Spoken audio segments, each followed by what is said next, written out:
Hi folks, welcome back. Dennis Vitoza, also known as Def Noodles, and today we're going to be talking about something I actually did over the weekend that just got published yesterday. Over the weekend, I flew out to Chicago. You probably didn't even notice because I already had a video scheduled to publish, so while I was gone, the upload went out as usual. But yes, I did leave town and I headed out to Chicago to debate Adam Mockler, who you'll probably recognize from YouTube as well as from CNN. Adam has made quite a name for himself as one of the regular debaters on Abby Phillips's CNN show, Newsnight, where he's debated a number of people, including Scott Jennings, the well-known conservative commentator.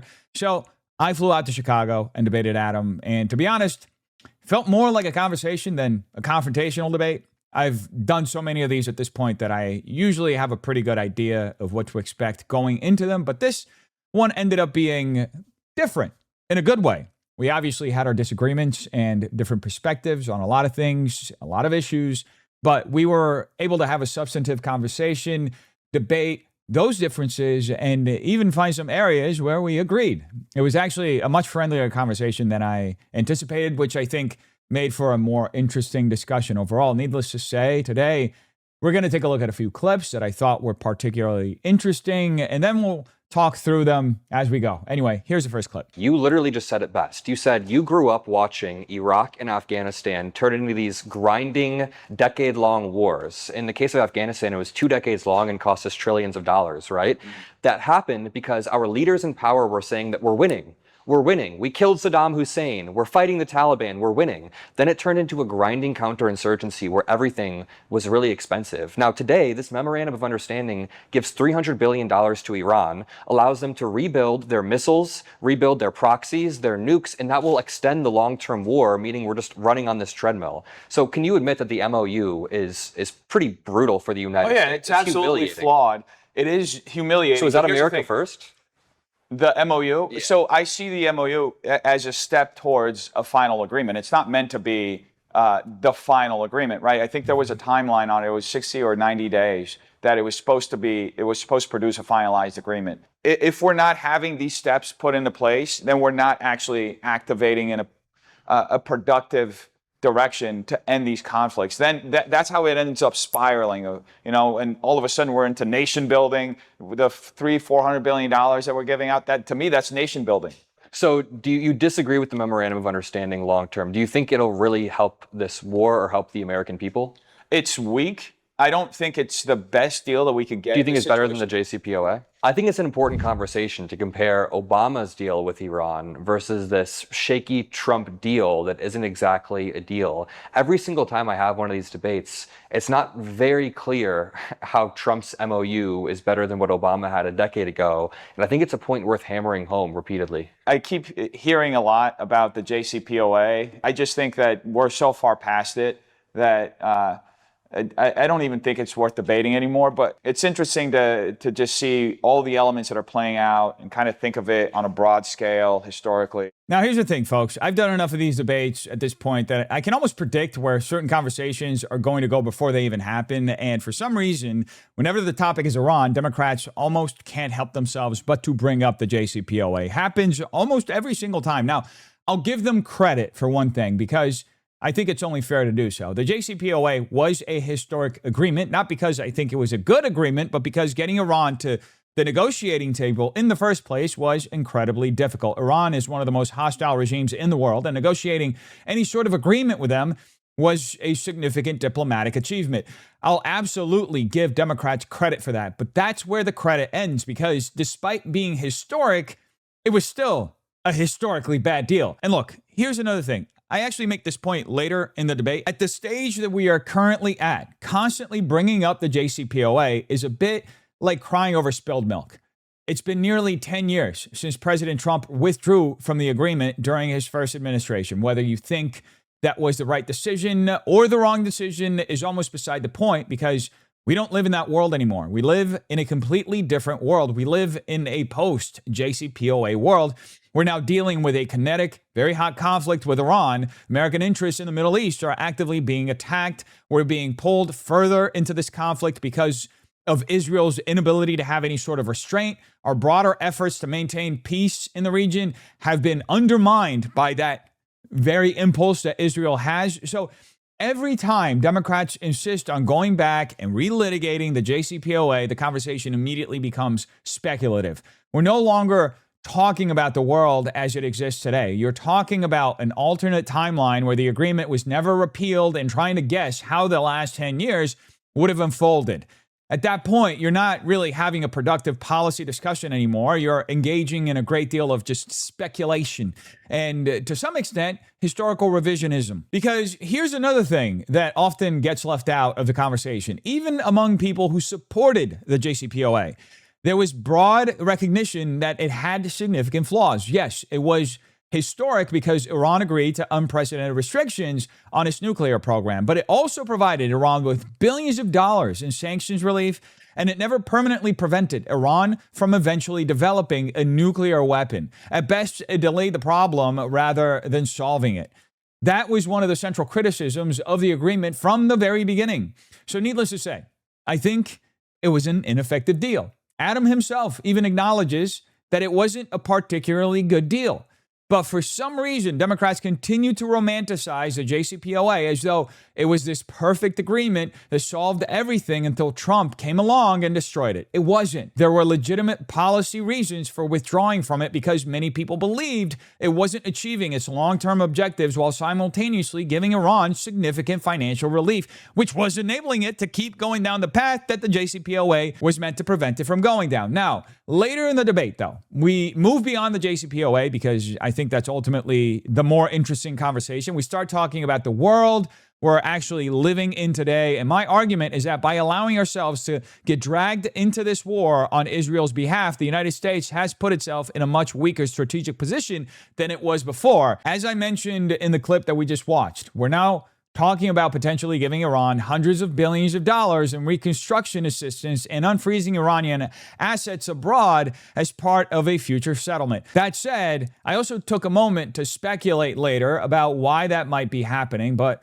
I'll leave that discussion for anyone who wants to watch the full debate because obviously we don't have all the details as far as what Trump was doing, why he chose to sign such a weak memorandum of understanding. That said, here's the most interesting part about this entire discussion. It was, to me at least, that Adam and I were able to find a little bit of common ground.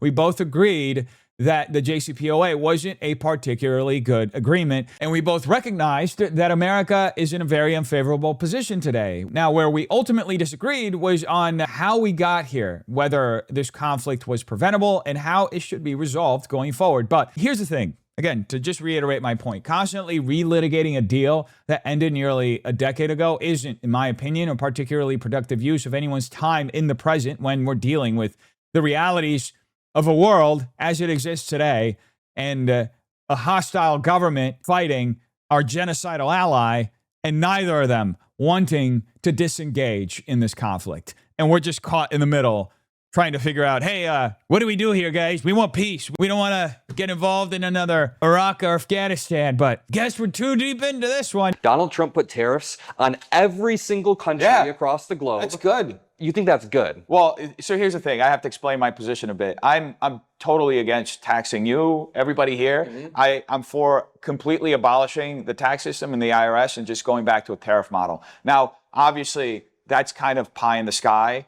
Wait, so you think that we shouldn't have a tax, but tariff should be the one that bring the revenue? So that we can rebuild our manufacturing. What free trade has allowed is to basically kill our homegrown production as well as our manufacturing. And what tariffs would do is they would create a barrier of entry into our market and protect our market from other countries coming in and killing the marketplace or bringing in bad products, which is what China does. You have brands like Shein. They basically use slave labor. They cost pennies on the dollar to produce, and they come here and they charge nothing. And our brands, our homegrown brands, can't compete. Wait, this doesn't make any sense though. So say we rebuild all of our manufacturing in the United States so that we're self-sufficient. We then won't be importing the necessary goods to get the tax revenue. Do you get what I mean? No, we can still import it. Wait, so we're building everything and reshoring here, but then we're going to have enough tax revenue from tariffs, which the American people pay, to then fund the government? It doesn't make sense. Also, I don't think these global tariffs were as effective as you say. Like, do you know why we tariff Switzerland? Not necessarily, but I know why we tariffed China. Well, dude, Biden tariffed China, but with Switzerland, No, he maintained Trump's original he tariffs. expanded on Trump's tariffs, actually, but which was good. I think there are surgical tariffs towards China that are fine. China steals our IP. They're competitive with our workers. That's fine. But he tariffed Switzerland, which we had free trade with. South Korea, we had nearly free trade with. The reason I don't like free trade is it kills our business here at home. I have a friend who works for a hedge fund in Los Angeles. He's the only American in the hedge fund. This is an American hedge fund. Everybody else is working in India remotely. Right now, obviously, this is a very anecdotal, very much a very focused. Yeah, but tariffs on Switzerland aren't going to help that. Tariffs but on Switzerland, like, do you know the concept of comparative advantage, where our country is good at a few things, and that is what we should build at. But other countries, like Ecuador produces bananas, so we're not going to try to grow bananas here. We import it from other countries. I got to be honest with you, this was one of my favorite parts of the debate because I got to talk about one of my biggest passions, which is abolishing the IRS. I genuinely believe the IRS is a criminal organization which should be abolished. I think Americans should get to keep their paychecks. I think our tax code is bloated, overly complicated, weaponized against ordinary Americans, and fundamentally backwards. So whenever I get the opportunity to explain why I believe we should move away from income taxes altogether and toward a tariff-based system, I'm always excited to have that conversation. Now, obviously, I recognize that this is a long-term vision. It's not something that's going to happen overnight, but I do think it's the direction the country should ultimately be moving in, and let me explain why. Now, one of the things you'll notice is that Adam immediately jumps to asking how the government would fund itself if we abolish the income tax. And look, that's a fair question because it's probably the first question most people have. But I think the question itself assumes that our economy would remain exactly the way it is today. And I don't think that's true. The entire point of tariffs isn't simply to raise revenue. In fact, I would argue that's secondary. The primary purpose of tariffs is to change incentives. They're meant to encourage businesses to produce here instead of overseas. They're meant to protect American industry from countries that exploit slave labor, artificially suppress wages, steal intellectual property, manipulate currencies, and then dump incredibly cheap products into our market until our own companies can't compete in our market anymore, which is something that I don't think anybody wants. We want to have thriving businesses in America. Needless to say, everything that I described is exactly what's happened over the last several decades under so-called free trade. We were promised that globalization would make everyone richer. We were told that if we just moved manufacturing overseas, Americans would transition into higher paying jobs and everything would work itself out. Instead, we watched entire industries disappear, manufacturing towns hollowed out, millions of good-paying jobs leaving the country, our supply chains becoming completely dependent on foreign governments, many of whom don't even share our values or our interests. Then COVID happened, and suddenly everybody realized how dangerous it is when you can't even manufacture basic medical supplies without relying on geopolitical rivals like China. And China is probably the best example of why this matters. They don't play by the same rules we do. They subsidize industries, they steal intellectual property, they use forced laborers. Companies like the one I mentioned, Shein, are also able to produce clothing for pennies on the dollar because they're operating under conditions that American businesses simply can't and shouldn't compete with. Then those products get dumped into the American market at prices our own manufacturers can't possibly match. That's not free competition. That's using an authoritarian system to undercut businesses operating under higher labor and environmental standards. If you actually care about American workers, that's a problem. Now, Adam's argument is that if tariffs work too well and we eventually produce everything here at home, then imports would fall and tariff revenue would disappear. But again, I think that misunderstands what I'm actually advocating for. I'm not arguing for complete economic isolation. I'm not saying America should never import another product. There will always be goods that make sense to import. There will always be trade. The point is that we should stop importing products that we are perfectly capable of producing ourselves, especially when doing so destroys American jobs and leaves us strategically dependent on foreign countries. Tariffs don't eliminate trade. They simply rebalance it in favor of domestic production. Now, another thing you'll notice during this exchange is that Adam keeps trying to narrow the conversation to specific countries like Switzerland or South Korea. That's a perfectly fine debate to have, but it's missing the larger point I'm trying to make. My argument isn't really about Switzerland. My argument is about the overall philosophy of free trade. I simply don't believe unrestricted free trade has been good for the American worker. We've spent decades prioritizing lower consumer prices over national resilience, domestic manufacturing, and economic independence.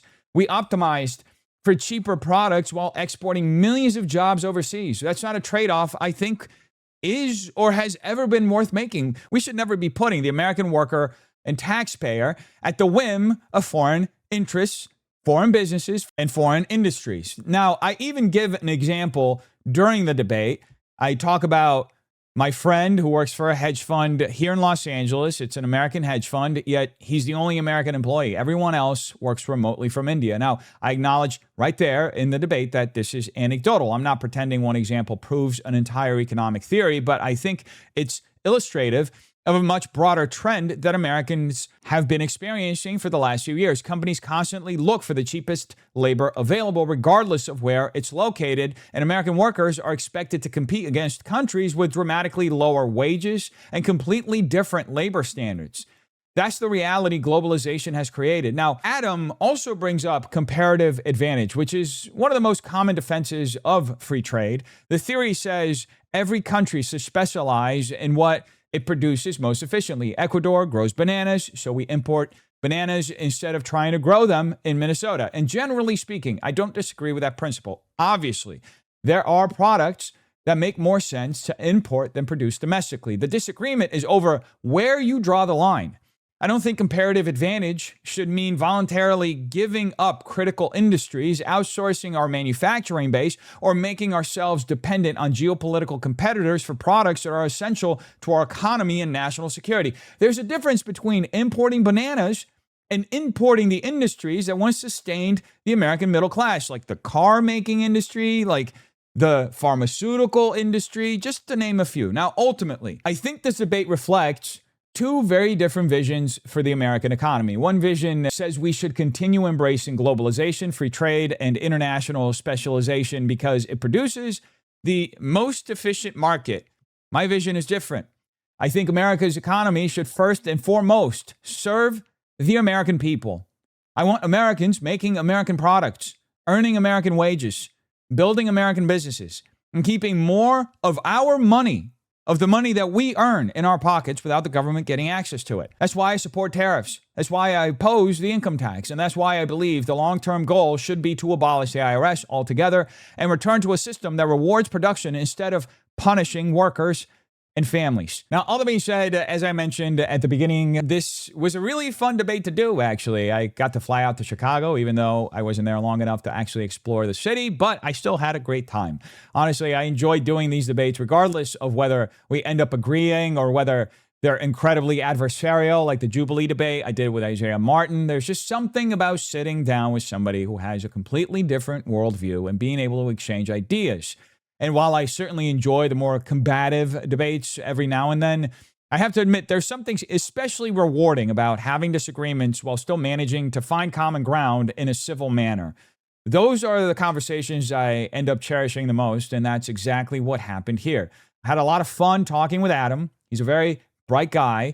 And I also want to thank his entire team. They were incredibly hospitable, accommodating, friendly, and professional.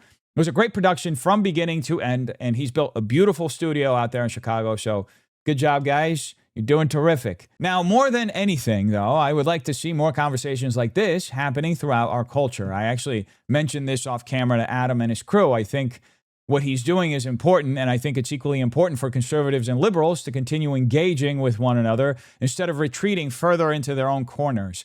Unfortunately, we've reached a point where so many people are living inside of information silos. They're only hearing one side of every issue, and we're becoming increasingly divided, tribalized, polarized as a result. It's almost like people are living in parallel realities that aren't even connected to one another anymore. That's incredibly unhealthy for the country because it feeds this tribalistic mentality where people stop seeing each other as fellow Americans and start seeing each other as enemies. And I don't think that's the direction we should be headed. Now, all that being said, one thing that actually stood out to me happened after the debate. See, one of Adam's producers asked whether I was surprised that we ended up agreeing as much as we did. And honestly, I wasn't surprised at all. In fact, I think that's much closer to reality than what we're constantly shown by the media. The media makes it seem as though Americans are hopelessly divided on absolutely everything, but I don't actually believe that's true. I think most Americans are far closer than we're led to believe. I was actually talking about this with an acquaintance just the other day, and I told them that I think most Americans, whether they're on the right or the left, actually have a very similar diagnosis of the country's biggest problems. Where we tend to disagree on is the prescription. Sometimes we disagree on exactly how to diagnose a particular issue, but more often than not, we recognize many of the same problems. We just have fundamentally different philosophies about how to solve them. And look, at the end of the day, I genuinely believe that most people, whether they're conservative or liberal, want what's best for this country. We all want America to succeed. We all want to move the country in a positive direction. Obviously, we're going to disagree philosophically about the best way to get there, and that's perfectly healthy. That's what politics is supposed to be, as long as we can continue having conversations like this, civilly, respectfully, and honestly. I think the country is going to be just fine. The moment these conversations stop happening, the moment people decide they're no longer willing to engage with anyone who disagrees with them, that's when things start becoming dangerous. That's when polarization turns into something much more dark and destructive. And I don't think any of us want to go down that path. Anyway, folks, you tell me what you think in the comments down below. Hope you have a terrific day. Peace.